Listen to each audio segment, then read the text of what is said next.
Bonsoir à tous et bienvenue sur ce podcast d'être en vie par l'amour.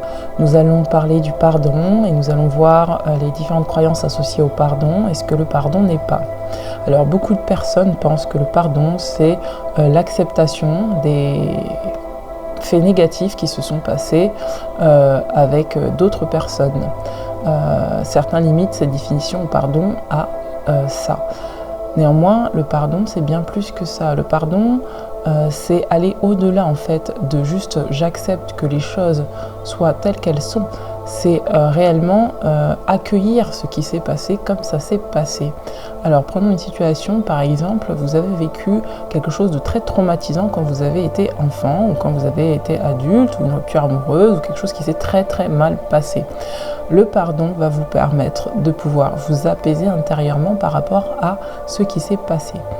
Ce n'est pas donc l'acceptation des faits en disant oui, un tel m'a fait du mal donc je dois lui pardonner et passer l'éponge. Non, le pardon c'est l'apprentissage de ce qui s'est réellement produit avec toute la responsabilité que j'ai eue dans le passé à avoir autorisé à laisser vivre ça dans ma vie. C'est ça le pardon. Le pardon c'est pouvoir se dire dans cette situation, qu'est-ce qui s'est joué ? Dans cette situation, qu'est-ce qui s'est réellement joué ? Non pas avec, en étant dans un état de victime, mais plutôt en étant dans un état de plein pouvoir et de pleine responsabilité sur sa propre vie. C'est accueillir les choses, accueillir les personnes telles qu'elles sont. C'est être très lucide sur la manière dont nous avons reçu, en tout cas nous avons vécu la souffrance et que nous l'avons acceptée dans notre vie. C'est par exemple se dire que dans telle situation, qu'est-ce qui s'est joué et qu'est-ce qui m'a fait souffrir ? Parce que souvent des personnes pensent que le pardon est là, vraiment, encore une fois, pour libérer le conflit extérieur.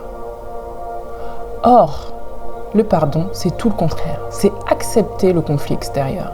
C'est accepter qu'il y a eu du conflit extérieur. C'est accepter que dans cette situation, tout n'a pas été respecté pour moi. C'est accepter de se dire que oui, telle personne a fait ceci ou cela, qu'il s'est passé telle ou telle situation et que ceci n'est clairement pas compatible avec moi aujourd'hui. C'est ça qui va faire en sorte que l'émotion de la rancœur, de la colère va totalement disparaître. Tant que nous n'avons pas reconnu à l'intérieur de nous ce qui n'a pas été juste pour nous-mêmes, nous ne pouvons pas accéder au pardon. Donc le pardon, la première étape du pardon, c'est voir les choses telles qu'elles sont, c'est d'être très lucide sur une situation, très réaliste sur une situation. Qu'est-ce qui dans cette situation a fait que je ne me suis pas sentie respectée, je ne me suis pas sentie honorée, je ne me suis pas sentie reconnue, etc., etc. Parce que être clairement lucide sur cette situation nous permet de voir ce qui a engendré la souffrance à l'intérieur de nous. Une fois que nous avons fait cette première étape, puisque le pardon est un processus et donc se fait en plusieurs étapes, il est important de pouvoir reconnaître sa propre souffrance. C'est-à-dire, dans telle situation, qu'est-ce qui est susceptible de dépasser mes limites qui font que je resterai, si je continue à accepter de dépasser ces limites, dans un état de souffrance, dans un état de victimisation. En étant clair et lucide sur cela, ça va nous permettre de pouvoir changer la donne et donc de pouvoir nous-mêmes faire réparation par rapport à ce qui s'est passé. Réparation par rapport à ce qui s'est passé, c'est d'établir une justice dans notre vie. Et ce n'est pas de faire justice contre l'autre, c'est de faire justice pour soi. Faire justice pour soi, ce n'est pas aller se battre contre l'autre, ce n'est pas accepter non plus ce que l'autre a fait, c'est accepter la réalité telle qu'elle est, c'est-à-dire ceci, cela ne me convient pas. cela fait rentrer de la souffrance dans ma vie. À partir du moment où vous avez reconnu ça, le pardon est beaucoup plus accessible. Une fois que vous avez pu enfin rétablir la justice dans votre vie, vient le moment d'avoir de la compassion pour soi, mais aussi pour l'autre. Parce qu'à partir du moment où vous acceptez d'avoir de la compassion pour vous, vous acceptez de vous dire à vous-même que dans cette situation, aussi difficile qu'elle ait été, parce que souvent quand on ressent de la colère, c'est vis-à-vis de soi-même, vous aviez fait du mieux que vous pouviez avec ce que vous aviez dans cette situation pour réagir de telle ou telle façon, ou pour accepter des choses qui aujourd'hui vous paraissent inacceptables dans votre vie. Une fois que vous avez eu cette compassion envers vous-même, c'est à ce moment-là que vous pourrez avoir de la compassion vis-à-vis des autres, des personnes qui ont été impliquées dans cette situation ou des situations que vous avez acceptées qui n'étaient pas justes pour vous. Cette compassion, elle ne va pas être là pour justifier le comportement de l'autre en le laissant de nouveau agir d'une façon qui ne vous respecte pas dans votre propre vie. Non, cette compassion, elle va vous faire tout simplement comprendre que chaque personne sur Terre est innocente, que chaque personne fait du mieux qu'il peut et que chaque personne n'a pas forcément toutes les ressources pour se comporter de telle ou telle manière. En effet miroir, vous allez comprendre que plus vous aurez de la compassion pour vous, plus vous aurez de la compassion pour la personne en face de vous. Dans la mesure où vous avez de la compassion pour la personne en face de vous, vous allez pouvoir accepter également les limites de cette personne. En acceptant les limites de cette personne, vous allez pouvoir décider de ne plus laisser cette personne ou cette situation revenir dans votre vie. Parce que vous serez pleinement conscient que cette personne ne pourra pas faire mieux pour vous, entre guillemets, et ne pourra pas faire mieux en fait avec vous. Donc à partir de ce moment-là, vous lâcherez prise sur l'envie de changer la situation. Et le pardon, c'est ça. C'est lâcher prise sur le fait d'avoir envie de revenir sur les choses passées et de vouloir, entre guillemets, changer le passé, changer la situation. Vous ne pourrez jamais changer le passé. Le passé est déjà fait, il a été déjà écrit. La seule chose que vous pourrez vraiment faire dans votre vie, c'est de vous offrir la meilleure voie possible pour ne plus jamais, jamais, jamais reproduire les mêmes schémas.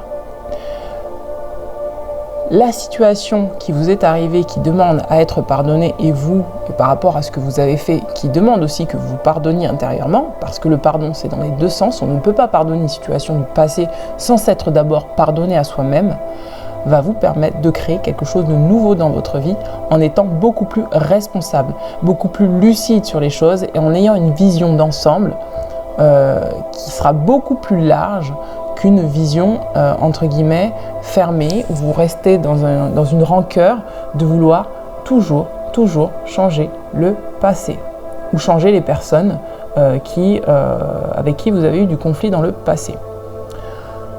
Il est clair que pour arriver à cet état de pardon, je vais faire un bref résumé. Il faut accepter le conflit. Il faut donc en premier lieu accepter le conflit, je l'ai déjà dit. Il faut dans un deuxième temps accepter de pouvoir voir ses propres limites, accepter de pouvoir voir les limites d'autrui, accepter de comprendre et de sentir en soi que nous avons fait vraiment du mieux que nous pouvions dans cette situation. Ça veut dire que nous ne sommes pas victimes de la situation, bien au contraire, que nous avons fait du mieux que nous pouvions, donc nous étions responsables et nous avions fait avec les moyens du bord, que la personne en face de nous n'est pas notre bourreau, mais elle aussi a fait du mieux qu'elle peut dans la situation, et que par conséquent, cette situation n'a pas à être changée. Et qu'au contraire, cette situation doit être acceptée telle qu'elle est pour pouvoir s'autoriser à passer à autre chose. Maintenant, je vais aborder tout ce que le pardon n'est pas. Le pardon n'est pas de dire à quelqu'un en face de soi avec qui nous avons eu un conflit et qui nous a fait souffrir, je te tends la joue droite, mets-moi une gifle sur la joue droite. Le pardon, ce n'est pas ça. Le pardon, ce n'est pas de se dire, tant pis, c'est pas grave. Parce qu'en réalité, ce qui s'est passé dans le passé a été grave pour vous. Tant que vous n'acceptez pas de vraiment sentir que cela vous a fait vraiment souffrir, vous ne pourrez pas passer à autre chose.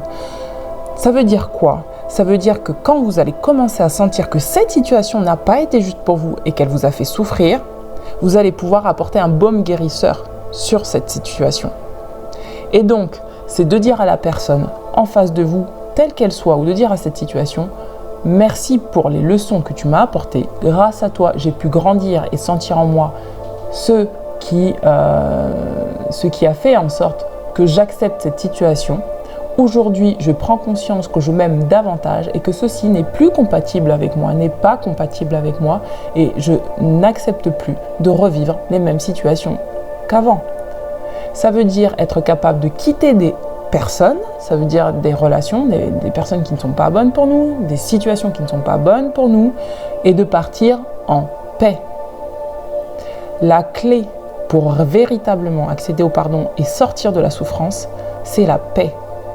Et la paix ne se trouve pas dans la rancune, dans la colère ou dans la haine. La paix ne se trouve pas dans un état de victimisation.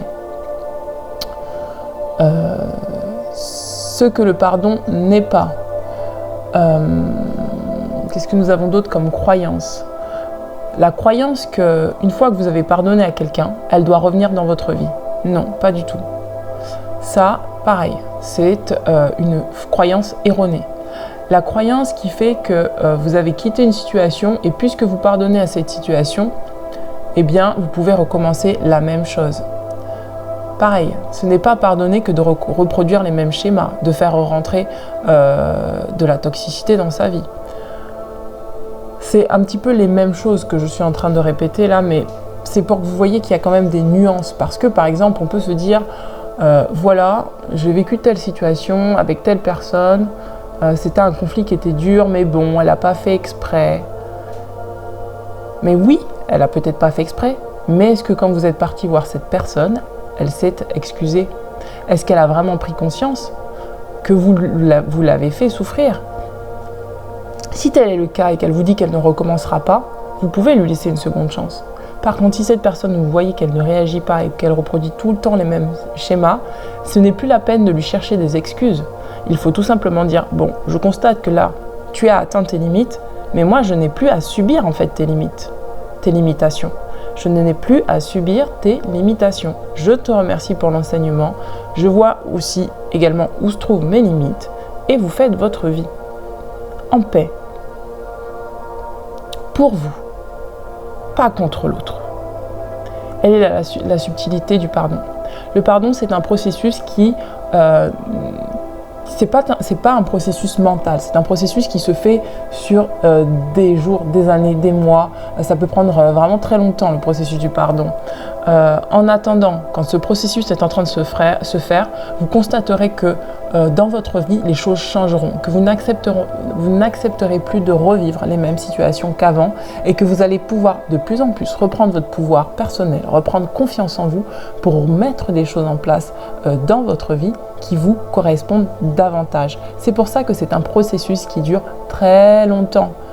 Parce que des fois, c'est des années et des années de réparation que nous avons à faire dans notre vie. C'est comme si le pardon, c'est comme si c'était une occasion pour vous de remettre en ordre toute votre vie, de remettre les choses à leur juste place, dans les justes cases, entre guillemets, dans un contexte réel et non plus dans un contexte illusoire. Donc voilà pour ce qui est du pardon et de la compassion. Donc, le pardon, on n'accepte pas tout et n'importe quoi. On ne tend pas la joue droite à quelqu'un qui nous a fait une crasse. On va discuter avec cette personne et on lui demande vraiment quelles étaient ses intentions. Telles qu'elles soient, quelles que soient ses intentions, si cette personne recommence et que ne reconnaît pas finalement en fait votre souffrance, ne restez pas sous le joug de cette personne. Si par contre cette personne vraiment reconnaît votre souffrance et vous voyez qu'elle fait des efforts pour ne plus recommencer, vous pouvez là vous remettre avec cette personne telle qu'elle soit, en tout cas la faire rentrer dans votre vie, que ce soit un parent, que ce soit un membre de votre famille ou autre, un patron, enfin n'importe quelle personne quoi. Dans tous les cas, vraiment c'est important de prendre conscience que pardonner entre guillemets à ses ennemis, comme le prennent beaucoup de religions, ce n'est certainement pas rester sous le joug de la souffrance et ne certainement pas garder de la colère et de la rancœur contre les personnes avec qui nous avons été en conflit. C'est bien au contraire apaiser le conflit intérieur en comprenant la situation, en ressentant la situation, en ressentant tout ce qui s'est joué dans la situation pour vraiment la créer de manière différente dans notre vie. Voilà, et bien écoutez, je vous souhaite de passer une belle soirée et je vous dis à très bientôt.